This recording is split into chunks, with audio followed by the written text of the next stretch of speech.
স্টোনে আহত হয়েছিল এরকম 12 বছর বয়সী আরিয়ান আফিফ দীর্ঘ 122 দিনের চিকিৎসা শেষে আজ বাড়ি ফিরে যাচ্ছে। National institute of burn and plastic সার্জারিতে সেই 21শে জুলাই আরিয়ান আসে এবং তাৎক্ষণিকভাবে আমরা তাকে 38% ফেম বার্ন উইথ ইনহেলেশন ইনজুরি, মানে শ্বাসনালী পুড়ে গেছে এই ধরনের সাসপেকশন সহ ফ্লেম বার্ন হিসাবে তাকে আমরা চিকিৎসা শুরু করি। ওর প্রথম থেকে একটু ডিফিকাল্ট কেস ছিল, তার সাথে ওর এই বার্নের সাথে সাথে ওর মেন্টাল ট্রমাটাও ছিল অনেক, এবং সে প্রথম দিকে আমাদেরকে সেভাবে যে আমাদেরকে সাহায্য করা সেই ইয়েটা ওর কম ছিল। তারপরেও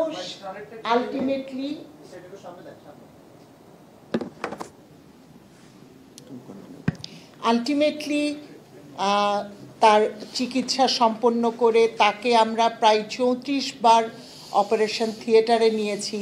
এর মধ্যে অনেকগুলা ড্রেসিং ছিল এবং আন্ডার অ্যানেস্থেশিয়া ড্রেসিং এবং অনেকগুলো সার্জারি করা লেগেছে। এবং ওর মুখমণ্ডলে, পিঠে, 2 হাতে, 2 পায়ে, পিছন দিকে ওর বার্ন ছিল।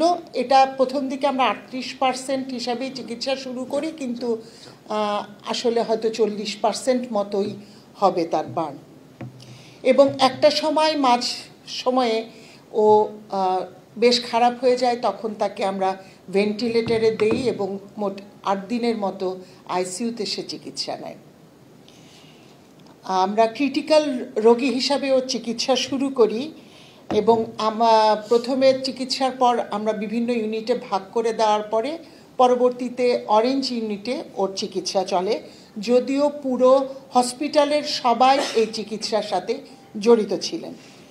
এবং সেই সময় আপনারা জানেন, আপনাদের জানা আছে যে সিঙ্গাপুর থেকে টিম এসেছিল, এছাড়া ভারত, বাংলাদেশ, চায়না, বিভিন্ন দেশের চিকিৎসকরা সমন্বয় করে আমরা ওদের চিকিৎসা সম্পন্ন করি এবং ও এখন অনেকটাই ভালো, বাড়িতে যাওয়ার মতো অবস্থা হয়েছে তার আরও কিছুদিন আগে। কিন্তু ও যেহেতু ওর মা একা এবং ওর আর ভাই বোনও নেই, সব মিলিয়ে ওর মা এক ধরনের আশঙ্কা থেকে একটু সময় নিচ্ছিলেন বাসায় যাওয়ার জন্য। ওর হয়তো পরবর্তী বার্নের যে সমস্ত কমপ্লিকেশন কিছু আছে সেগুলা হয়তো স্কার সংক্রান্ত বিষয় কিংবা অন্যান্য জিনিস কিছু, সেগুলার জন্য হয়তো আমাদের সাথে আবারও তার আশা লাগবে, হয়তো সাইকোথেরাপির জন্য, ফিজিওথেরাপির জন্য, ফিজিক্যাল মেডিসিনে এবং আমাদের আউটডোরেও চিকিৎসা নেওয়া লাগবে। এবং আমাদের সরকার প্রথম থেকেই সবার মতোই ওর চিকিৎসার জন্যেই সমস্ত দায়ভার নিয়েছেন এবং ও 122 দিন ছিল, আপনারা জানেন। আমরা এটার জন্য প্লাস্টিক সার্জনদের পাশাপাশি মেডিসিন, এন্ডোক্রাইনোলজি, তারপর নিউট্রিশনিস্ট, রেসপিরেটরি মেডিসিন, মনোরোগ বিদ্যা বিভাগ, রেডিওলজি এবং last but not the least anaesthesia বিভাগের চিকিৎসকদের সাহায্য নিয়েছি। এবং আরিয়ানের মানসিক চিকিৎসার জন্য আমরা ঢাকা ইউনিভার্সিটির সাইকোলজি ডিপার্টমেন্টেরও সাইকোথেরাপিরা এরাও প্রথম দিকে তাকে মানে সাহায্য করেছে এবং ওর মাকেও আমরা অনেকভাবে যাতে ওরা মনোবল না হারিয়ে ফেলে বাচ্চাটা ব্যাপারে এবং চিকিৎসার জন্য। একটা সময় ছিল আরিয়ান উঠতেও চেত না, কথা বলতে চাইতো না, ডাক্তারদের দেখলে তার ভালো লাগতো না। এই অবস্থা থেকে আরিয়ান এখন অনেক ভালো হয়েছে এবং গত কিছুদিন ধরে দেখা হলেই বলতো যে আমি তো ভালো হয়েছে, আমি কবে বাড়ি যাব। তো এটা হচ্ছে আমাদের জন্য বড় পাওয়া। এটার কৃতিত্ব আসলে শুধু ডাক্তারদের না, এখানকার যত নার্স, স্বাস্থ্যকর্মী সবাই।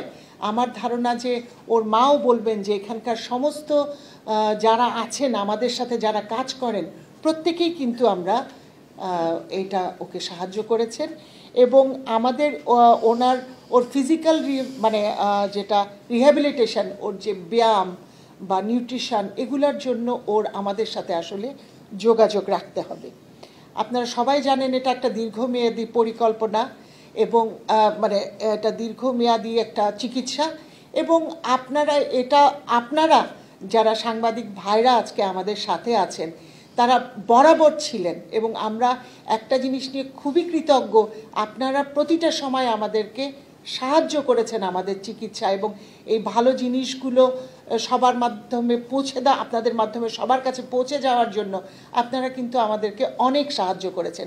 আমরা হয়তো অনেক সময় অন্য সময় মানে অনেক সময় অনেক কথা শুনি, কিন্তু আমরা খুবই কৃতজ্ঞ যে আপনারা প্রতিটা এই ইলেকট্রনিক মিডিয়া, প্রিন্ট মিডিয়া প্রত্যেকে আমাদেরকে সাহায্য করেছেন এবং আপনারা দোয়া করবেন এবং আপনাদের মাধ্যমে দেশবাসীর কাছে দোয়া চাই যাতে আরিয়ান সুস্থ হয়ে একদম স্বাভাবিক জীবনে আসুক, সে পড়ালেখা শুরু করুক, সে তার হাঁটা চলা সব কিছুতে যাতে সে একটা স্বাভাবিক বাচ্চার মতো বেড়ে উঠতে পারে, সেই জন্য আপনাদের সবার কাছে দোয়া চাচ্ছি।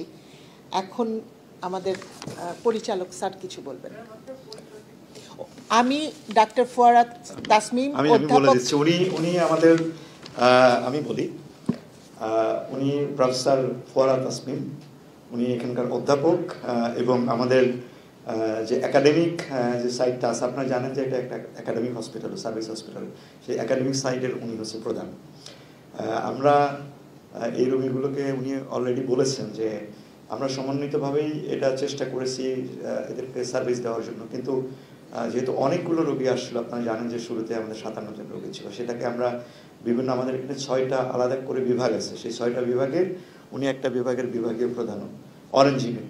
তা ওনার আরিয়ানকে আমরা ওনার ইউনিটেই আমরা ভাগে দেওয়া হয় এবং সমন্বিত চিকিৎসার পাশাপাশি স্পেশালি যাতে এই রোগীগুলোকে দেখার দায়িত্ব থাকে, সেই দেখার দায়িত্বটা ওনার ইউনিটের উপর ছিলেন। উনি ইউনিটের চিফ হিসাবে আমি ওনাকে কংগ্রাচুলেট করতে চাই এই জন্য যে 40%-এর উপরে একটা পেশেন্ট ইনহেলেশন ইনজুরি, এটা critical patient, it is really difficult to treat all over the world, এটা শুধু আমাদের এখানে না।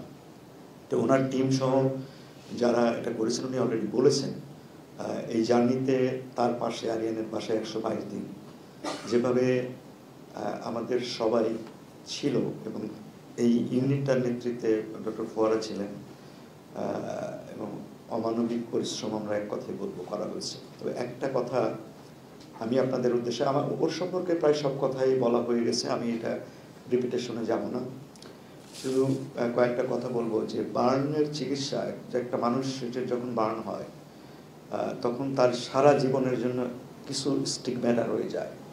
একটা যেমন এক্সটার্নাল স্টিগম্যাটা, একটা শরীরের বিভিন্ন জায়গায় থাকে, এর বাইরে থাকে ইন্টারনাল।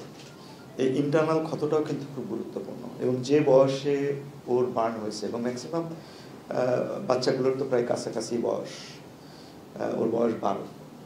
তারপর আমি বলবো ও অত্যন্ত সাহসিকতার সঙ্গে কিন্তু এটা মোকাবিলা করেছে।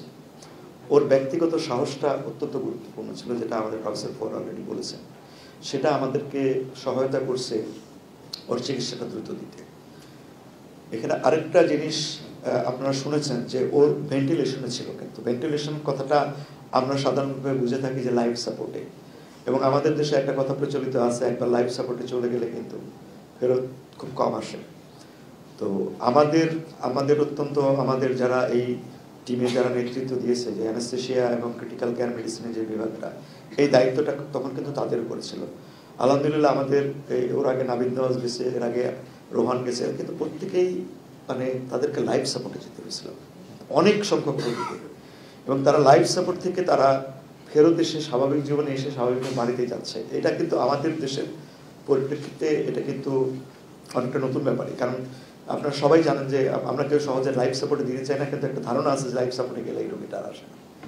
তো আলহামদুলিল্লাহ এসেছে, কিন্তু যে জিনিসটা গুরুত্বপূর্ণ যে আমাদের এটা জানেন আপনারা, এটা একটা স্পেশালাইজড ইনস্টিটিউশন।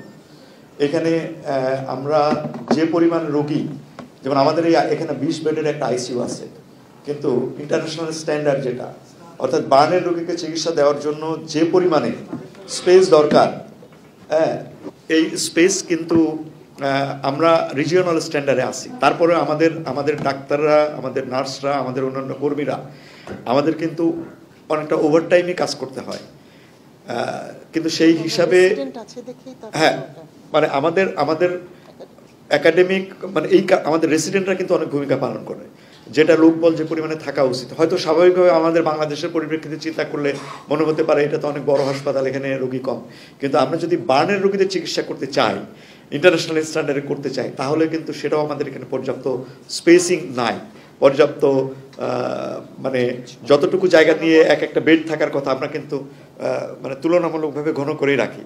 কারণ 300 বা 500 বেডের একটা বার্নের হসপিটালের যত স্পেস দরকার যতটুকু, এবং এর সাথে একাডেমিক হসপিটাল হিসাবে সব কিছু কিন্তু আমাদের অত স্ট্যান্ডার্ড হইতে আসে তাই না, নাই। কিন্তু আমাদের যারা এখানে কাজ করেন তারা এক ধরনের মোটিভেটেড হইতে কাজ করেন, তাদের যে একটা মোটিভেশন আছে আমাদের স্টুডেন্ট থেকে শুরু করে আমাদের প্রত্যেকেরই, যে আমরা বাংলাদেশের এই উদাহরণটা সেট আপ করতে চাই, যে না, চেষ্টা করলে আসলেই করা সম্ভব। তারপরেও আমরা আমাদের বেশ কিছু জায়গাতে উন্নতি করবার আছে বলে আমরা মনে করি। আপনাদের কাছে আমাদের আরেকটা অনুরোধ থাকবে, আমাদের প্রফেসর ফোয়ারা যেগুলো বলছে তার সাথে সাথে আপনারা সবসময় আমাদের পাশে আসেন। আমরা জানি যে আপনারা আমাদের পাশে আসেন, কেন আসেন আপনারা হয়তো বিশ্বাস করেন যে আমরা একটা সঠিক কাজ করার চেষ্টা করছি, সেই কারণেই হয়তো আপনারা আমাদের পাশে আসেন। আরেকটা জিনিস গুরুত্বপূর্ণ, যে এই যে দুর্ঘটনাগুলো ঘটে, দুর্ঘটনা ঘটার পরে আমাদের যে চিকিৎসাটা দিতে হয় এটা তো আমাদেরকে দিতে হয়, কিন্তু দুর্ঘটনা কমানোর ব্যাপারটাতে বিভিন্ন জায়গাতে আপনারা কাজ করে যাচ্ছেন। তারপরে আপনাদেরকে আবারও অনুরোধ করব, আপনারা যেগুলো অ্যাভয়েডেবল দুর্ঘটনা, যেমন কেমিক্যাল ফ্যাক্টরিতে আগুন লাগা, ইলেকট্রিক বার্ন হওয়া, তারপরে ইন্ডাস্ট্রিতে যে কোনো ইন্ডাস্ট্রিয়াল যে সমস্ত অগ্নিসংযোগ হয়, গ্যাস লিকেজ হয়ে যে সমস্ত অগ্নিসংযোগ হয়, পেট্রোল পাম্পে যে সমস্ত অগ্নিসংযোগ হয়, আর তারপরে এই যে যে সন্ত্রাসী কায়দায় যে এখন যে সমস্ত ঘটনাগুলো ঘটতেছে, এই সমস্ত ব্যাপারে এগুলো ক্লোজ যখন এই ঘটনাগুলো ঘটে তাদেরকে কিন্তু বাঁচানো কষ্ট হয়। এই বিষয়গুলোকে আপনারা পজিটিভ দৃষ্টিতে দেখবেন, এবং যাতে আমরা এগুলো প্রিভেন্ট করতে পারি। যত প্রিভেনশন হবে আমাদের ততই ভালো। কারণ এই যে আজকে যে আরিয়ান যাচ্ছে, এর কিন্তু সারা জীবনের জন্য এর চিকিৎসা লাগবে। শুধু 2 বছর তো আমাদের ক্লোজ অবজারভেশনও থাকবে, তার প্রত্যেকটি জিনিস লাগবে। অর্থাৎ আপনি চিকিৎসা দিয়ে তাকে সুস্থ করতে পারবেন, কিন্তু তার কষ্টটা থেকে যাবে। তো আমার মনে হয় যে ওর সম্পর্কে আমাদের একটাই বক্তব্য থাকবে, ওরা রেগুলার পরবর্তীতে যে আসবে আমাদের সেই চিকিৎসাটাও চলবে। সরকার আমাদেরকে যতটুকু দেওয়ার প্রতিশ্রুতি দিয়েছে সেভাবে দিচ্ছে, আমরাও চেষ্টা করছি। আর সর্বশেষে যে কথাটা বলবো, সোশ্যালি যদি আরিয়ানের মা কিন্তু জানেন যে আপনারা সিঙ্গেল মাদার, ওর বাবা নাই, তাকে একা একা কষ্ট করতে হয়। সেই সাপোর্টটাও যাতে আমি দেশের বিত্তমান বা অন্য কাউকে আহ্বান জানাবো, তারা যদি কেউ ওনাদের সাপোর্টে এগিয়ে আসে, সেটাও কিন্তু ওদের জন্য আসলে গুরুত্বপূর্ণ। আমরা চিকিৎসার ব্যাপারটা আমরা দেখবো, কিন্তু ওদের মানসিক বা ফিনান্সিয়াল অন্যান্য নানা ধরনের সাপোর্টের বিষয় আছে, পড়ালেখার সাপোর্ট আছে ইত্যাদি। ভবিষ্যতে এগুলোর ব্যাপারেও যদি কেউ এগিয়ে আসে, আমরা তাদেরকে স্বাগত জানাবো। তো আজকের মতো আপনাদের সবাইকে ধন্যবাদ জানাই। ফোয়ারা একটু হ্যাঁ, এটা আপনার আরেকটি কথা যোগ করি, শীত আসছে, আমাদের আসলে অনেক রোগী বেড়ে যাবে, বিশেষ করে যে আগুন পোহাতে যে কিংবা গরম পানির ব্যবহার করতে যে। সবাইকে আমি অনুরোধ করব যাতে সতর্কভাবে আমরা চিকিৎসা দেব, কিন্তু যদি আপনারা সতর্ক থাকেন সেই বানটাই না হয়, সেটা আমাদের উদ্দেশ্য। আপনারা এই জিনিসটি, এই মেসেজটি ছড়িয়ে দেবেন, যাতে খুব সতর্কতার সাথে গরম পানির ব্যবহার কিংবা আগুন পোহানোর সময় এবং আগুন পোহালে সেটা নিভিয়ে ফেলা, এই মেসেজগুলো দিতে হবে। না হলে আমরা আসলে এই আমাদের যে 2টো হসপিটাল আছে, ঢাকা মেডিকেল কলেজের বার্ন ইউনিট এবং এটা, আমরা আসলে চিকিৎসা দিয়েও শেষ করতে পারি না। বহু রোগীকে আমরা ফিরিয়ে দিতে হয়, আমরা হয়তো বাসায় চিকিৎসার জন্য পাঠিয়ে দিই। আপনারা এই মেসেজটি সবাইকে দিয়ে দিবেন। ধন্যবাদ। আরিয়ান, ওর সঙ্গে যদি আপনার জি